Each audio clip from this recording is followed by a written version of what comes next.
পারে, কিন্তু এটা ভালো করে চিন্তা করে দেখুন, এটা কিন্তু গায়ে পড়ে ঝগড়া করা।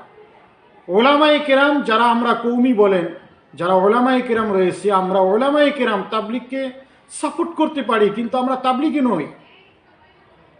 আমরা তাবলিগের কোথাও নেতৃত্বে আমরা কখনো ছিলাম না। আমরা না জেলাওয়ারি তাবলিগের সুরাই এমারতি আমরা চালাই, না আমরা ওয়ার্ডওয়ারি, ইউনিয়নওয়ারি বা কাকরাইল ভিত্তিক কোথাও কিন্তু আমরা তাবলিগের ফিকির নিয়ে আমরা ভিন্নভাবে আমরা কাজ করি নাই। নেতৃত্ব আমাদের হাতে সেখানে নাই। আমরা বাহির থেকে তাবলিগকে সাপোর্ট করি, এতটুকু আমরা সাপোর্টার। সুতরাং তাবলিগের মধ্যে যেই সমস্যা তৈরি হয়েছে, সেই সমস্যার ফতুয়া ফারায়েজ আমরা দিতে পারি, কিন্তু তাদের ঝগড়া তো আমরা কাঁধে নিতে পারি না।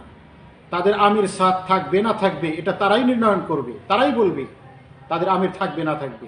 তারা চাইলে তাদের আমির সাথ থাকবে, তারা না চাইলে তাদের আমির সাথ থাকবে না। এটা তো আমাদের কোনো ভিতরগত বিষয় না। এটা আমরা কিন্তু গায়ে পড়ে বাহিরে থেকে আমরা আমাদের এই দ্বন্দ্বতা কাঁধে নিয়ে আসতেছি। এটা কিন্তু গায়ে পড়ে একটা ঝগড়া করার মতো। এখানে এরপরে যেই সমাধানটি বিগত সরকার করে দিয়েছিল, 2 পর্বে তাবলিগ হবে, ইজতেমা হবে টঙ্গীর ময়দানে। এক পর্বে জুবায়েরপন্থীরা থাকবে, আর এক পর্বে সাতপন্থীরা থাকবে। এখন প্রশ্ন হচ্ছে, মাওলানা সাদ তিনি সাতপন্থীদের ইজতেমার মধ্যে আসবে, এতে ওলামায়ে কেরামের প্রবলেম কোথায়? ওলামায়ে কেরামের সমস্যা কোথায়? ওলামায়ে কেরামের নেতৃত্বে যেই ইজতেমা হবে সেখানে তো সাত আসতে চায় না। তাদের প্রোগ্রামে তাদের আমির আসবে, এটা আমার সমস্যা কোথায়? আমি কেন সেটা বাধা তৈরি করব? যে কোনো সংগঠনের প্রোগ্রামে যে কোনো সংগঠনের আমির আসবে, এটাই স্বাভাবিক। আওয়ামী লীগের প্রোগ্রামে আওয়ামী লীগের সভাপতি আসবে, এটাই স্বাভাবিক। বিএনপির প্রোগ্রামে বিএনপির সভাপতি আসবে, এটাই স্বাভাবিক। বিভিন্ন পার্টির সমাবেশে প্রোগ্রামে তাদের সভাপতি আসবে, এটাই স্বাভাবিক।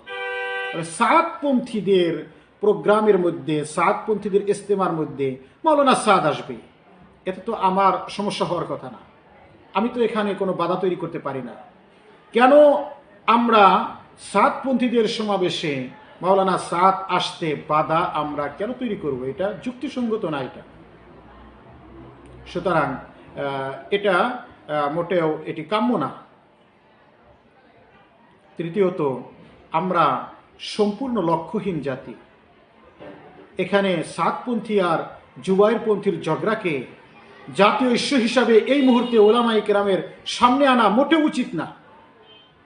এখন ওলামায়ে কেরামের সামনে জাতীয় ইস্যু সেটি হচ্ছে রাষ্ট্র গঠন, রাষ্ট্রপ্রধান নির্বাচন, রাষ্ট্রের প্রতিনিধি নির্বাচন। এটা হলো বর্তমান সময়ের জাতীয় ইস্যু। এই ইস্যুকে কেন্দ্র করে ওলামায়ে কেরাম ঐক্যবদ্ধভাবে কোনো প্রোগ্রামের আয়োজন না করে, যেটি একটি গোষ্ঠীগত ইস্যু, একটা ফেরকাগত ইস্যু, যেটা মুষ্টিময় জনতাগত ইস্যু, সেই ইস্যুকে সামনে এনে ওলামায়ে কেরাম দেশব্যাপী এটাকে জাতীয় ইস্যুর রূপ দেওয়ার চেষ্টা করাটাও মোটেও যুক্তিসঙ্গত নয় বলে আমি মনে করি। আল্লাহ আমাদের বোঝার তৌফিক দান করে।